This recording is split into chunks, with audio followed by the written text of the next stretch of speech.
बातम्या आणि बरंच काही. नमस्कार, मी सुद्धा महाराष्ट्र खबर न्यूज मध्ये आपल्या सगळ्यांचं स्वागत.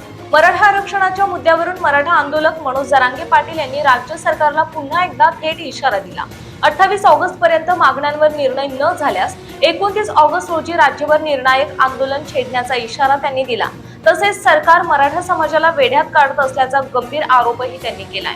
अंतरवाली सराटी येथे पत्रकारांशी संवाद साधताना मनोज जरांगे पाटील यांनी सरकारवर जोरदार टीका केली.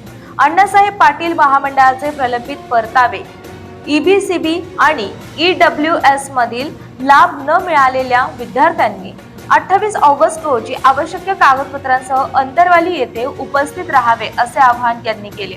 यासोबतच सारथी संस्थेच्या अनेक योजना प्रत्यक्षात बंद असल्याचा आरोप करत त्याचा फटका विद्यार्थ्यांना बसत असल्याचंही त्यांनी सांगितलं आहे. स्वतंत्र मराठा मंत्रालय स्थापन करण्याची मागणीही त्यांनी पुन्हा केली. सरकारने मराठा समाजाच्या प्रश्नांवर ठोस निर्णय घ्यावा, अन्यथा 29 ऑगस्टला राज्यभरातील मराठे मोठ्या संख्येने रस्त्यावर उतरतील असा इशारा त्यांनी दिला. यावेळी त्यांनी मराठ्यांना वेढ्यात काढण्याचे काम सुरू आहे, आमचा संयम सुटेल इतका आम्हाला मूर्खात काढू नका अशा शब्दात सरकारवर निशाणा साधला.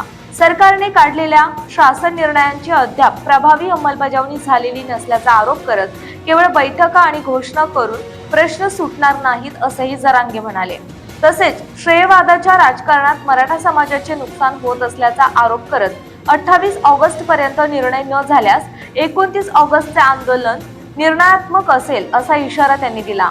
मराठा आमदार, माजी आमदार, खासदार, उद्योजक, व्यावसायिक, डॉक्टर, वकील आणि सर्व समाज बांधवांनी आंदोलनासाठी सज्ज व्हावे आणि अंतरवाली येथे उपस्थित राहावे असे आवाहनही मनोज जरांगे पाटील यांनी केले आहे.